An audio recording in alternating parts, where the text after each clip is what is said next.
ଜୟ ଜଗନ୍ନାଥ। ଆଜି ଜଗନ୍ନାଥଙ୍କ ପାଖରେ ଆଜି କ'ଣ ଦୀପ ଚପଲ ବି ଜଳୁଛି। ଏଇଟା କେମିତି ଜଳିଲା ଜାଣିବାକୁ ହେଲେ ଭିଡ଼ିଓଟିକୁ ଶେଷ ପର୍ଯ୍ୟନ୍ତ ଦେଖନ୍ତୁ। ଆଜି ଥିଲା କାର୍ତ୍ତିକ ମାସର ଶେଷ ଦିନ, କାର୍ତ୍ତିକ ପୂର୍ଣ୍ଣମୀ ଦିନ। ଆଜି ଶୀଘ୍ର ସକାଳୁ ଉଠି ଗାଧୋଇ ପାଧୋଇ ଡଙ୍ଗା ବସାଇ ପଡ଼ିଥିଲୁ। ଡଙ୍ଗା ବସାଇ ସାରିଲା ପରେ ଆସିଲୁ ଠାକୁର ଦର୍ଶନ କରିବାକୁ। ଠାକୁର ଆଜି ଏତେ ଭିଡ଼ ଯେ ଘଣ୍ଟାଟା ହେବ ଲାଇନ୍ଟା ଯେମିତି ଠିଆ ହେବାକୁ ପଡ଼ିବ। ମନ୍ଦିର ଭିତରକୁ ଯାଉଛୁ, ଦ୍ୱାରରେ ବସିଲା ଜଗନ୍ନାଥ ଠାକୁର, କିନ୍ତୁ ତାଙ୍କ ପାଖରେ ଦେଖିଲା ବେଳକୁ ଚପଲଟି ବୁତୁବୁତୁ ଜଳୁଛି। ଲୋକମାନେ ଯେଉଁ ଚପଲ ରଖିଦେଇଛନ୍ତି ଠାକୁରଙ୍କ ପାଖରେ, ଉପରୁ ଗୋଟେ ଦୀପ ଦୀପ କେମିତି ଖସିକି ଚପଲଟା ବି ଜଳେଇ ଯାଇଛି। ତାପରେ ଏଠି ତାକୁ ଦେଖିଲା ପରେ ଯାଇଥିଲୁ କାର୍ତ୍ତିକ ମହାପ୍ରଭୁ ଦର୍ଶନ କରିବାକୁ। ସେଠି ଦର୍ଶନ କଲା ପରେ ଗଲୁ ମନ୍ଦିର ଭିତରକୁ ଦର୍ଶନ କରିବାକୁ। ଆଜି ହେଲା କାଞ୍ଚ ଅଭିଯାନ ବେଶ।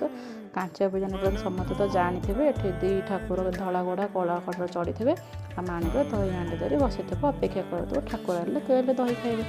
ସେଇ ବେଶ ଆଜି ମଠଟେ ବି ହେଇଥିଲା। ତାପରେ ଠାକୁର ଦର୍ଶନ କଲା ପରେ ମଠ ଭିତରେ ଗଲାବେଳକୁ ମଠରେ ବି ସେଇ ବେଶ ହେଇଥିଲା। ତାପରେ ସେଠି ଦର୍ଶନ କଲା ପରେ ଆଜି ତ ସବୁଠି ଖେଚେଡ଼ି ହେଉଥିଲା। ଖେଚେଡ଼ି